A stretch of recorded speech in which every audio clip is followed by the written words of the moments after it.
And we're back with Let's Play Castlevania 64. Before we get started on this next level, we need to eat a chicken and bring ourselves up to as close to full health as possible, because the next section is incredibly brutal, and even one mistake can prove dire and fatal if we are not careful, so it's good to be prepared. Anyway, it appears to be some sort of hedge maze, which would make you think, oh, we could explore, we could go around, we can get lost. But it's really just a bunch of dead ends with doors locked from the other side. Go figure, huh? Well, that's not entirely fair. Some of the doors are actually locked from this side, and you gotta get something to unlock them. Like this one. Copper door. It is locked.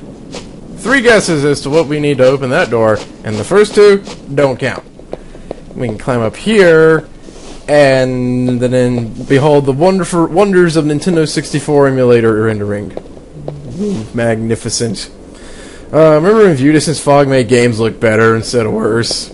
Me neither. Well, that's enough dilly-dallying. We need to get on with the game. We can go down this passageway, and hey, I wonder if this door is locked from this side or that side. What's the verdict? The other side. Meh. And we finally come up to a fork in the road, giving us some pretend semblance of choice here. And we'll head left first and see what we have to see. Just a nice little nook with a little bit of money. Not that we need it, because I am goddamn swimming in money. And we just turn back around and go to the other direction, where we're going to come across a very interesting enemy type with a very interesting backstory. Behold! Chainsaw Frankenstein Gardeners. I'm not even kidding. You don't want to fight with this guy. That's the guy I said we need all of our health to deal with, because he pretty much two-shots you, and he always attacks in combos, and his attacks stun you. So, yeah, pretty good idea not to piss him off. As for his unique character history in the game, he was originally intended to be a player character by the name of Collar, who was a Frankenstein-looking dude with a chainsaw for an arm and a gun. Yes, he was incredibly Evil Dead, but he was turned into an enemy, and as for the player character, we wouldn't see him until Legacy of Darkness as the player character Henry, who kept the gun motif. And I'm not going to voice act any more cutscenes. You guys can read. It's too much work for me doing all the pitch editing, and I just really hate doing it. Anyway, this is a little boy named Malice. He apparently needs help, because he's been hiding in a bush for who knows how long. I love his little 18th century get-up, even though this game is set in what year again? Mid-19th century is all the opening said, wasn't it? I don't know why I'm harping on costumes in Castlevania. Look at what Reynard is wearing. What is that? A biker jacket and a single leather shoulder pad with doopy anime hair. At least Charlie Vincent has a costume that almost looks historically accurate. Like, they almost gave a crap there. And then, my head hurts, and my jacket is so starchy. Oh, wow. Could they have at least put a hinge on that so it could have bent down on his legs? And suddenly, were-dogs! This is the great part. You gotta see this. Malice, being a child, runs off in fear. Reasonable. Malice, wait! Don't leave me! Our hero cries out for a child, not to leave him alone. Reynard, you are the worst goddamn heir to the Belmont clan I have ever seen. At least Malice conveniently unlocks this previously locked door that had no discernible means of opening it. I wonder what it means. Gameplay and story segregation. And we're gonna make a right, cause fork's in the road. And we somehow get cut off by the were-dogs, even though they were behind us the last time we saw them. And here comes Frankie G, ready to wreck our day with that chainsaw for an arm. And he chases us through the rest of the level, and it is so terrible. Oh boy, a dead end. Oh god. That was close. That was a really close jump. If he hits you, like I said, he takes out about half your health, and he can string a combo up on you, and you're wrecked if it happens. And you can see there's forks in the road that I would love to explore, but I can't because, again, Frankenstein is after us with the chainsaw for an arm. So we just kind of have to guess where Malice is going. You can see him if you're quick enough and just kind of follow the direction he's going. This little area here provides at least some semblance of a safe area. You go through the door, and it turns out Frankenstein's good at it isn't so good after all, because he never learned how to open gates. So he will just endlessly run circles around this little garden area. Forever. It's actually quite humorous. Ooh, look at him go. I think he picks up speed. Maybe it's just my imagination. Either way, we get some good stuff here in candles, some gems, chicken. We'll need that if we get hit, which I think I do. Now what you gotta do is you want to time it so Frankenstein's just at the door, and then you can run out right behind him. Unfortunately, I am an idiot, and my timing is 1 second off, so I step out right in front of him. Fortunately, my jumping skills are impeccable, and just clear that chainsaw like I'm a goddamn Olympian. Represent the Romanians, Reinhardt, you could do it. Or the Germans, I guess, because your name is incredibly revoltingly German. Fun fact, Schneider means tailor. I'm not kidding. Reinhardt comes from a family of tailors, I guess.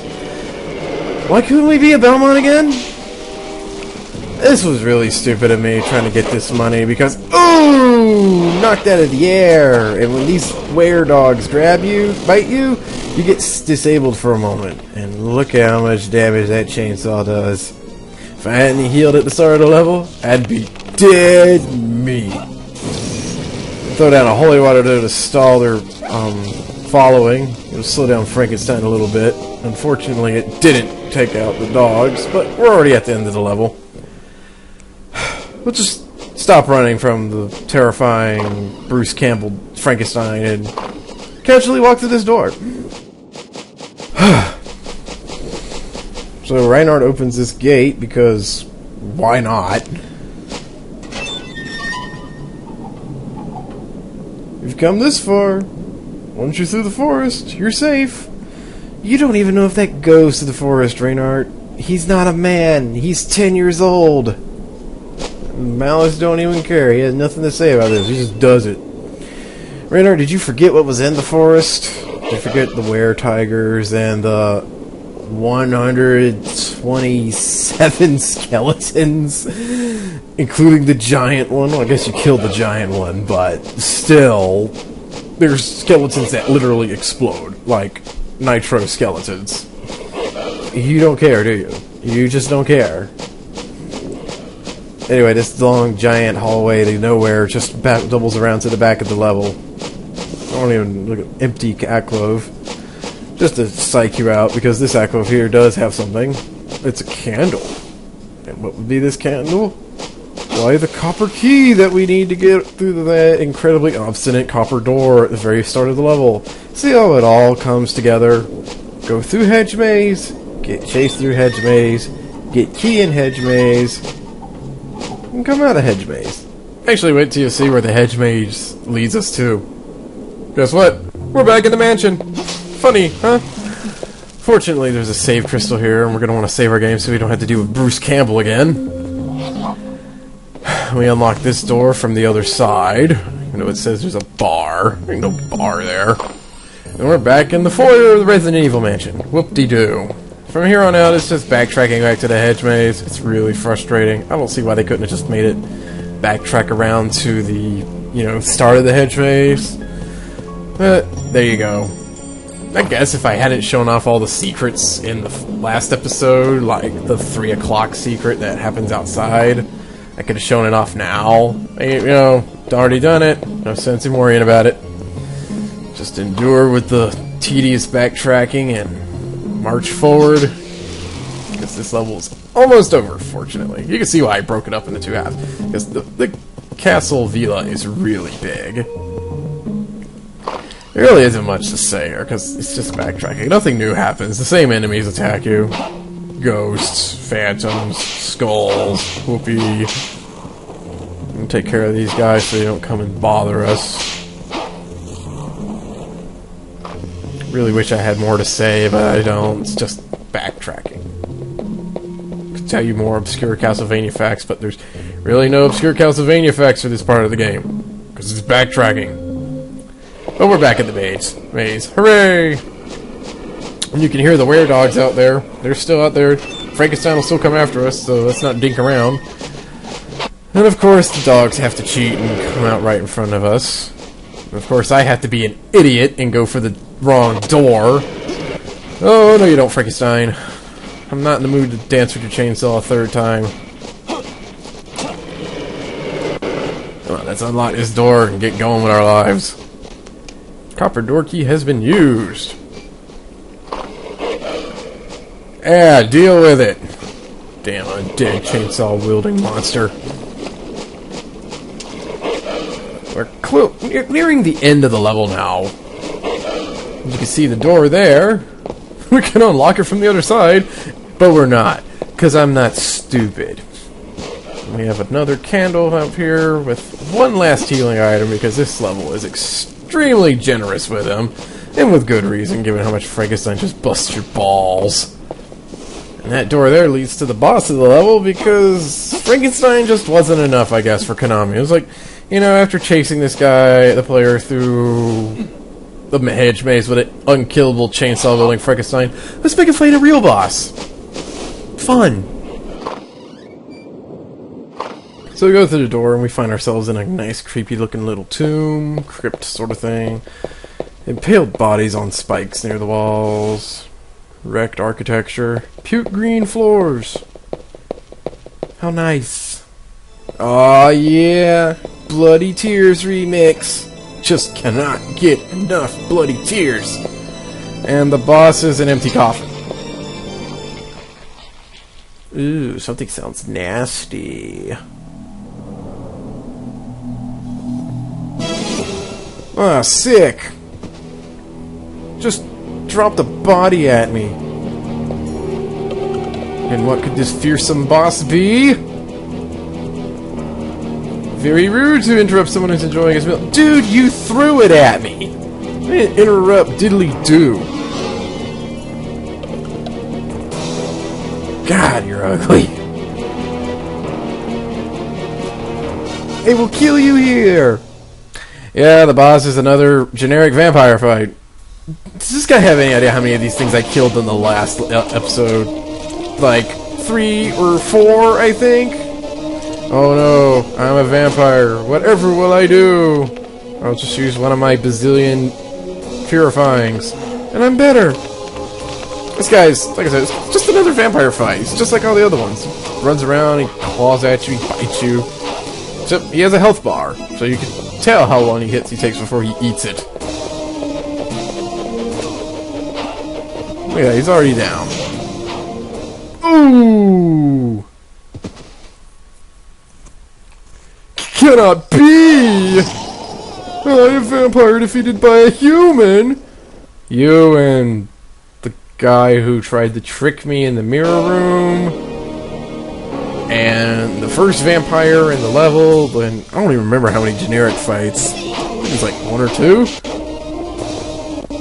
And the fight's not over though, because you see the corpse gets up, and she's a vampire, and she's a little different. She turns into a mist, which can't be hurt. And when she's a mist, she shoots bat projectiles at you. That's what mist does, right? Shoots projectiles at people. Other than that, she just crawls around all creepy-like. She takes about the same amount of damage. No nonsense. Done deal.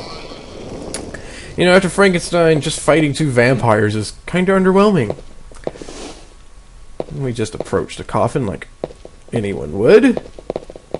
And what's this? A secret passage, of course, because all coffins are really built into the floor with a secret floor underneath them. And that's the end of the level. So stay tuned for the next episode of Let's Play Castlevania 64, where we'll be jumping down that hole like an idiot and seeing where it goes. Stay tuned, everybody.